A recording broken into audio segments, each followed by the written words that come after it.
I'll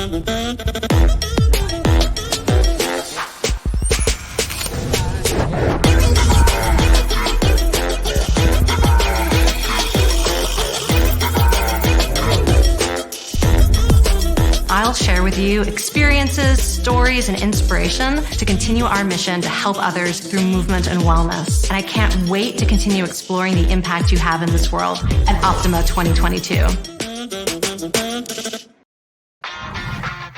You're listening to the NASM-CPT Podcast with Richey, winner of the Share Care Emmy Award for Social Storytelling and the official podcast of the National Academy of Sports Medicine.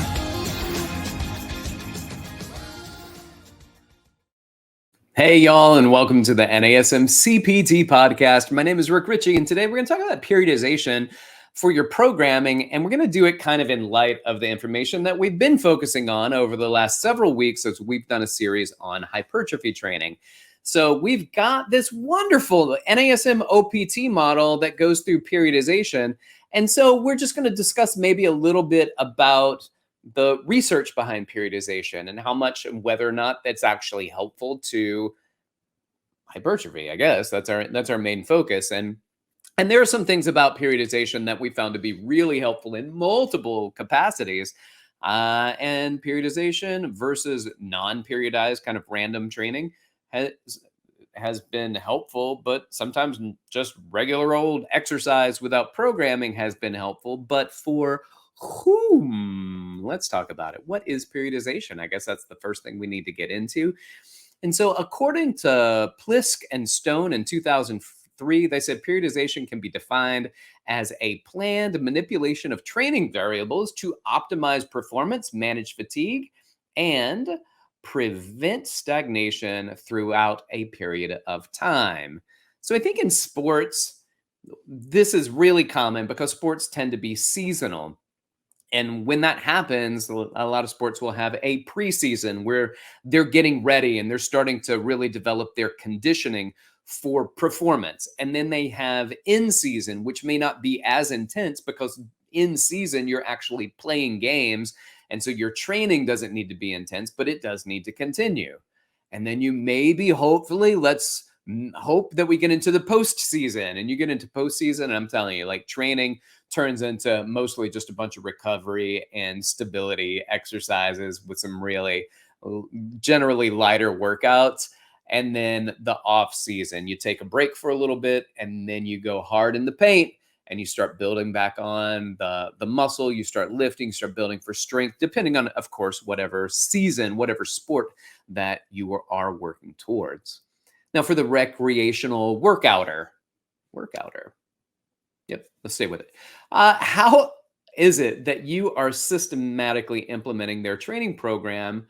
And we're going to do that through progressive overload. We're going to load them over. We're going to deload them. We're going to create variation. So periodization is designed for a long-term workout program. Periodization is really designed to put some time into it, because if you're just going to work out for a month or two, then that's not really, like, you're not building a base anywhere. You're not manipulating variables that end up really being cyclical. And that's what any training program is, which we'll talk about more in just a moment. So the idea that the body is going to plateau over time is where periodization came into being, and that variations in your training protocols and in your training model, that's going to increase the ability to stimulate the muscle and the nervous system in different ways to elicit a greater change. And that's what we're going for. So there are a couple of different types of periodization. These are the most common.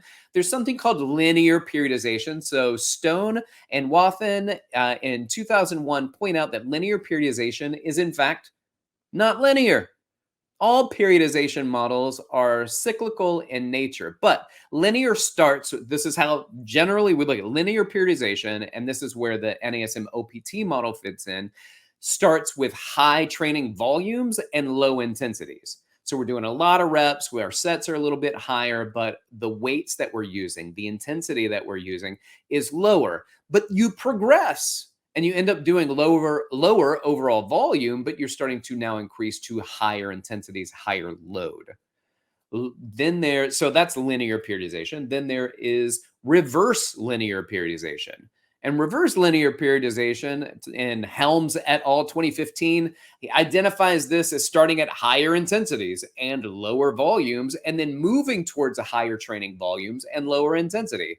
That's a reverse linear periodization. In fact, you can linear periodize up the OPT model, and then you can reverse linear periodize and bring it back down. It's like almost a drop set in a workout, but it's a drop program. It's a linear periodization into a reverse linear periodization. And then there's something which probably has more research behind it than any other type, and they probably continue to research it because the outcomes seem to be quite good, which is undulating periodization, or it's also known as nonlinear periodization.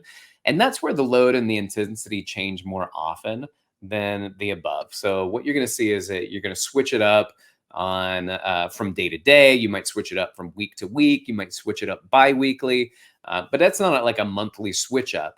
It is like a Monday, Wednesday, Friday, and you might do something different every week. So Monday might be stabilization endurance. Wednesday might be hypertrophy. Friday might be max strength. So you have a different training protocol in each one. And according to Williams et al. 2017, undulating periodization was superior to developing strength when it was compared to linear periodization, though the purpose of that meta-analysis that they did was not to compare those two. Excuse me just a moment. I'm going to take a sip. We also have Evans et al. 2019 talked about periodized resistance training for enhancing skeletal muscle hypertrophy and strength. And this is a really interesting miniature review that this person went through.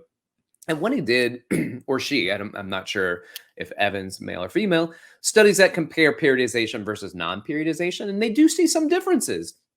But several studies didn't equate volume. And if you're not equating volume, we don't know, was it the volume or was it the training variables that led to superior outcomes? Well, Evans in this review indicated that the body of evidence suggests benefits of periodized program over non-periodized program, especially in trained individuals. So if you're trained, you've already been working out for a while, then a periodized program is going to be more beneficial for you. However, if you are new to training, a periodized program, you're not going to see necessarily greater hypertrophic results or fewer hypertrophic results. Why? Because you're so new to training that your body's just going to start adapting to whatever you throw at it. So to create a periodized program doesn't matter when your body is already seeing everything you throw at it as new, as a stimulus to adapt to.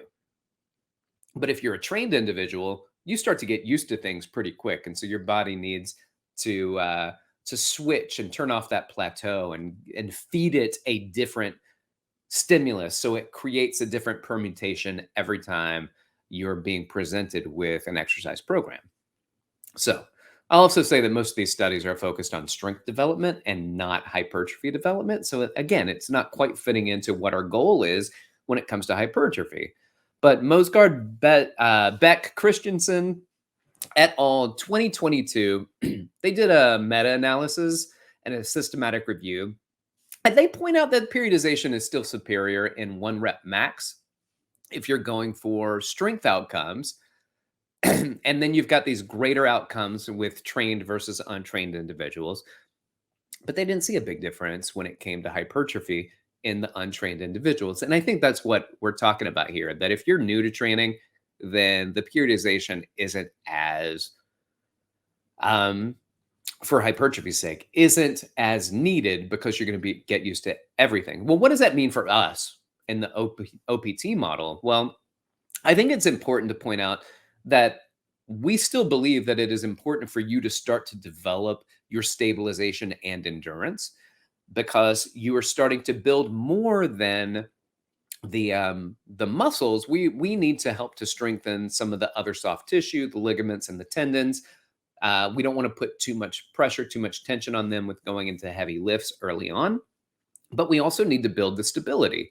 So if I'm lifting heavy weights and I don't have the stability, what's that going to be like for my intervertebral disc? What's that going to be like for my knees? If I'm lifting heavy weights, but I keep going into a valgus position, what's that going to mean for my shoulders if I haven't practiced stabilization and I need to help stabilize my shoulder and my shoulder girdle while lifting heavier things? Now, I think, yes, some of that will come along with it, but we want to build and create a system that we can follow that takes people where they want to go in a systematic fashion. And we like the idea of doing it linearly through the model as far as you're going to take it. So you might stop at hypertrophy training, you might stop at max strength training, you might go all the way through to power training, but then you can go back and then you can start doing this undulating periodization because you've gone linearly through it and you've built a base and you've added onto your base.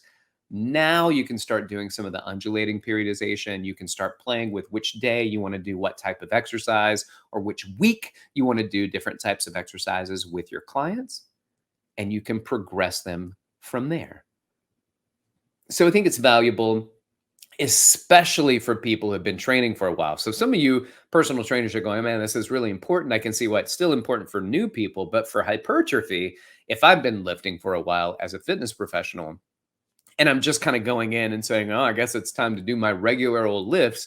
So you're programming your clients' workouts, but you're not actually adding a program to yours or following a program with your workout, then you're not working through those plateaus. And the periodization is really ideal for people who are already experienced lifters. They're already trained. So this is not just about your clients in this case. This is about you and whether or not you are getting the best outcomes from the workout that you're putting together for yourself. And I know it's tough to do something new. It's very easy to keep doing what you've always been doing, but those results may not come as fast as you want them to. When you start adding in that periodization, you're going to see greater outcomes in your trained individuals. And I also think let's leave the periodization in there, even for the new people. So we have a task for them to work towards. We have distinct changes in their programs. I can tell them, we're going to start you off at this level, and after about a month, I'm going to move you to the next level. And then they get excited because they have something to aim towards. And I keep giving them something to aim towards, and then we can shift into some undulations. Anyway, I hope you found this helpful. Thank you so much for listening. Share with your fitness friends and family. You want to reach out to me. If you've got questions about something or a topic you want me to discuss, reach out. You can do that via Instagram at dr.rickrichey, or you can hit me up at rick.richey, R-I-C-H-E-Y, at nasm.org. Keep inspiring people to fitness. Thanks again for listening. This has been the NASM-CPT Podcast.